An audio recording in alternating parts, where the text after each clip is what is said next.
Next example number 1.20. A parallel plate capacitor has square plates of side 5 cm.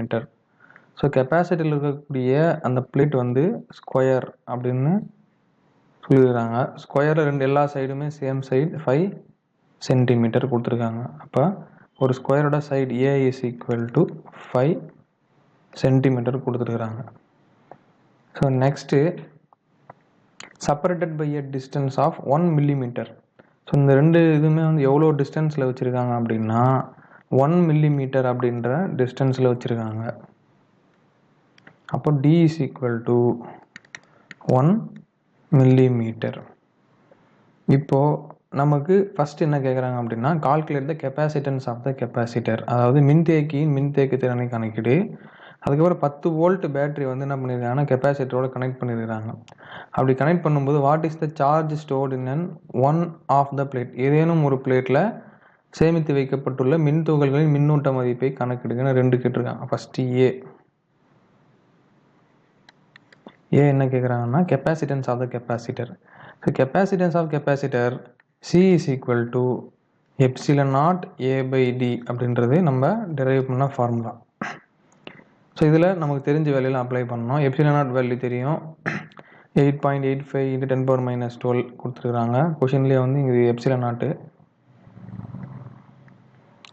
Is equal to 8.85 × 10⁻12 newton மீட்டர்/2 coulomb square கொடுத்துருக்காங்க. So அந்த values நம்ம எடுத்து அப்படியே apply பண்ணிக்கலாம். கொஷனில் கொடுத்துருக்குறது apply பண்ணலாம். டியோட வேல்யூ 1 மில்லிமீட்டர் கொடுத்துருக்காங்க. ஏன்றது ஏரியா ஆஃப் த பிளேட், அதை கண்டுபிடிக்கணும்.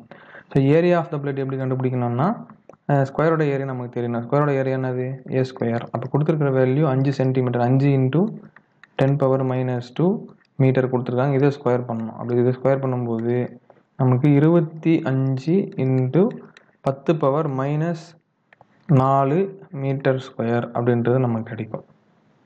ஸோ நெக்ஸ்ட்டு இப்போ ஏரியா கண்டுபிடிச்சாச்சு. So area A equal to A square is equal to நம்ம 25 × 10⁻4 மீட்டர் ஸ்கொயர் கண்டுபிடிச்சாச்சு. இப்போ இந்த சின்ற ஃபார்முலா நம்ம அப்ளை பண்ணால் நமக்கு ஆன்சர் கிடைச்சிரும். ஸோ மின்தேக்கியின் மின்தேக்கிறன் C is equal to epsilon நாட்டோட வேல்யூ வந்து 8.85 × 10⁻12.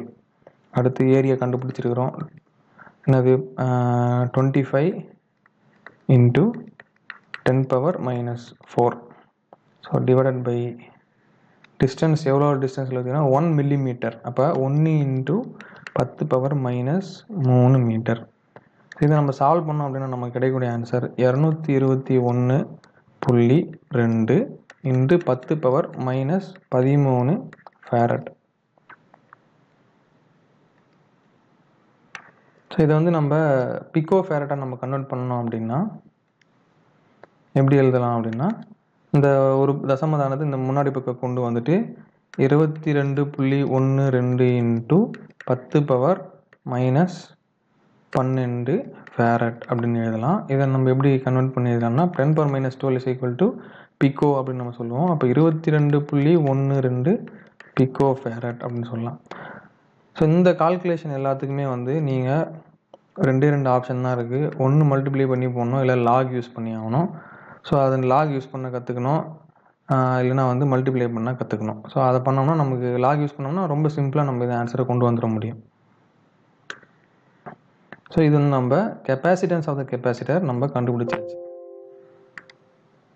கெப்பாசிட்டன்ஸ் ஆஃப் த கெப்பாசிட்டர் நம்ம கண்டுபிடிச்சாச்சு. மின்தேக்கி ஏ வந்து கண்டுபிடிச்சிட்டோம். அடுத்து பி என்ன கேட்குறாங்க அப்படின்னா 10 வோல்ட் பேட்ரி கனெக்ட் பண்ணியிருக்கோம் அப்படின்னா எவ்வளவு சார்ஜஸ் அதுக்குள்ளே இருக்குது, Q இஸ் ஈக்குவல் டு எவ்வளோ இருக்குதுன்னு கேட்குறாங்க. அப்போ Q is equal to C × V.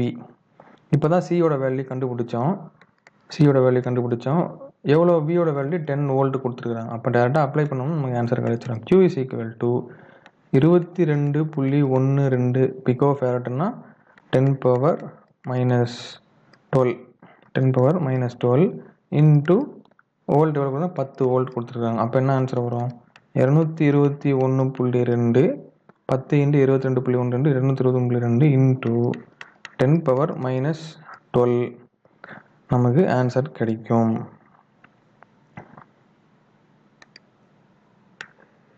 221.2 into 10⁻12 Coulomb's.